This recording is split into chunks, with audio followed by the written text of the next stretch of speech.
What? Is the filler? Is it done? What's up, YouTube? This is me, Game on Cloud 9 here bringing you guys a new Naruto Shippuden episode 243 review. And I am so happy we are finally out of fillers. We are finally in canon, something that we've all been waiting for months to see. And finally, Studio Period has finally delivered that, which is really a good thing to see. I'm like, start out 2012, good animation. They had, they added a new soundtrack to Killer B. He has some new music, which was really nice to hear. So I'm just gonna go ahead and start off with the review.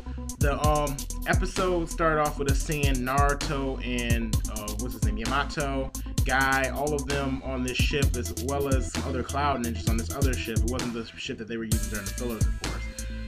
And they're supposed to be heading towards this big old island, this Paradise Island, or what Naruto visualized to be Paradise Island, where, it had all these spikes protruding from it and all that kind of stuff. So it looked really crazy when they were coming up upon it. So it wasn't, like I said, what Naruto expected to see, especially since the Great Toad Sage had told Naruto he was going to see, like, a Paradise Island.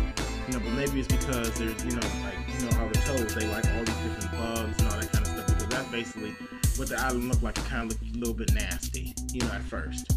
But anyway, there was this big old giant squid that had decided to attack the ship that Naruto and them were on. And Naruto, was wondering if maybe that was an octopus, because, he's supposed to be meeting octopus on the island. And since he's supposed to be an octopus on the island, I think the octopus, he said, was supposed to guide him, and, according to his Toad Sage, supposed to guide him and teach him something or whatever. So Naruto's trying to count the legs or whatnot while it's attacking them. But, and everybody else on the ship is all worried, like, oh my goodness, squid, blah, blah, blah. I guess they don't want to get, their ship sunk. But, then all of a sudden, the Eight-Tails comes out of nowhere, punches the squid, and takes it down. Which actually turned out to be Killer B. And then Naruto figured out, oh, that's the octopus that he's supposed to meet. But then Naruto, when he actually saw Killer B and Killer B started talking, he didn't really think of Killer B as much. So they ended up arriving on the island, and there was this guy named Matoy. He was supposed to basically, guide them, show them around the island. And then while you're showing around, we see these giant animals or whatnot. There's this giant gorilla getting ready to attack the group. But, Killer B, of course, was there. He bumped fists with him, stopped him from doing anything.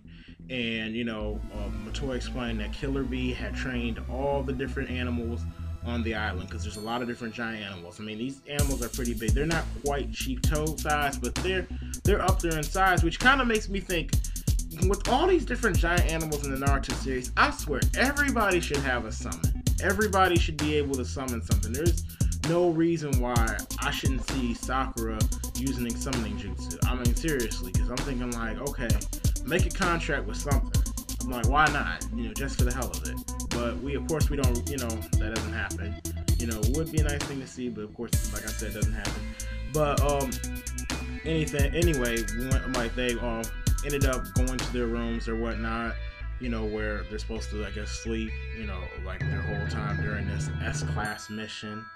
And, they're walking around or whatnot. And Naruto ends up walking to Killer B's room, and he basically asks Killer B for advice, because he knows that Killer B is a Jinchuriki now. Killer B also knows that he's a Jinchuriki. But Killer B basically, said that he's on vacation, and, why is he gonna help him and all this other stuff. And Naruto was all like, well, I'm a fellow Jinchuriki, why not help me? And, Killer B kind of just looks at him or whatnot, because I guess he didn't really want to be bothered. And, he tried to bump fists with Naruto, and Naruto, kind of looked at him. He bumped fists with Killer B. Killer B kind of gave him a look. Naruto started rapping, and then Killer B basically just didn't want to be bothered with Naruto. And, Naruto got kind of upset. He went to Matoy, and when he went to Matoy and asked him, how can I actually, oh yeah, I forgot to mention one more thing. Naruto tried using sexy jutsu on Killer B, and when he tried to use sexy jutsu, of course, that usually always works on different people. But which is really weird that it didn't work on Killer B, because, I think everybody that's trained Naruto, Ebisu, when he tried to train Naruto, he used sexy jutsu to get him to basically do what he wanted him to do, or to leave him alone or whatnot. And he also did the same to Dry to get him to train him. But that was not the case with what's his name's Killer B. Killer B kind of just brushed it off, went back into his room and did his own thing. And then another thing, we also went ahead and saw Naruto. Talk to Matoi.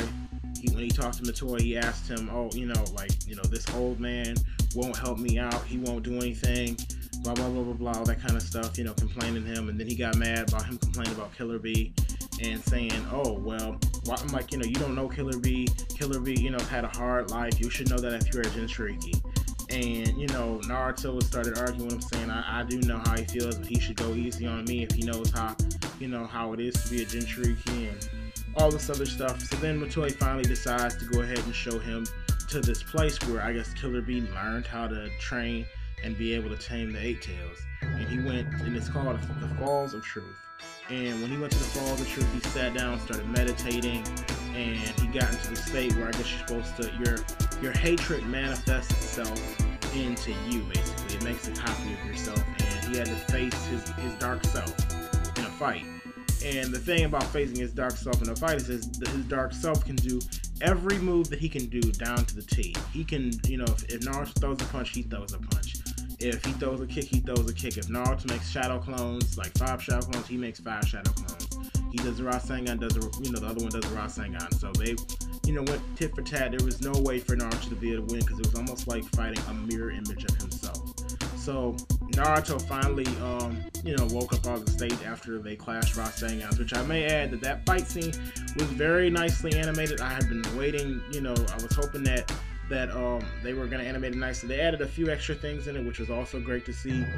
So again, props to Studio Peria for starting off this year with, I guess you could say a bang, basically making their stuff, pretty good this year. Hopefully they keep it up throughout this year and, continue to animate the different episodes nicely. But yeah, Naruto woke up from being in the Falls of Truth, and fighting with himself. And when he finally was done fighting with himself, he couldn't figure out how to win. And then Matoi actually told him that in order to be able to get to the next step of fighting or controlling, the Tail Beast power, you must actually be able to, conquer the inner hatred, basically, or conquer yourself. And Naruto, now he has to figure out how he's going to do that, which is going to be actually cool to see. I'm not going to spoil anything, of course, but, I'm like, there's some pretty cool things coming up later on in this arc that I think a lot of you guys are going to like out there who just watched the anime, of course.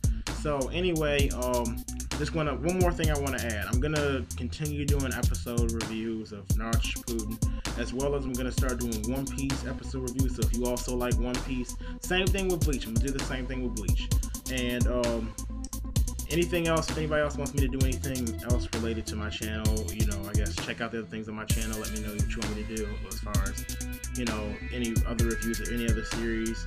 Of course, if I, don't really watch the series, I may have to catch up to it before I can do an episode review. But, I'm welcome to, you recommending me to, review a certain series. Like, I've never done an anime episode review up until now, actually. But now I'm doing it, which is actually, it's the weirdest thing because I like anime more than manga. And I always usually like anime more than manga. I only started reading manga until up until maybe 2-3 years ago. Because I used to just watch Naruto. I didn't, it's because I caught up to Naruto and I wanted to see more that I actually started reading manga. And then when I caught up to Naruto all the way and, started reading the manga and I caught up to that, then I actually went ahead and, I wanted to be able to see more of Bleach. I wanted to be able to see more of One Piece, and other series, etc. So, yeah, you're welcome to recommend, anything else that you want me to review. Don't know whether or not I'll review it right away, but the ones I'm going to be reviewing is Bleach and One Piece, as well as Naruto, of course. And anyway, I'm Game on Cloud 9. Please rate, comment, and subscribe. Please subscribe if you have not already subscribed, and I'll see you later.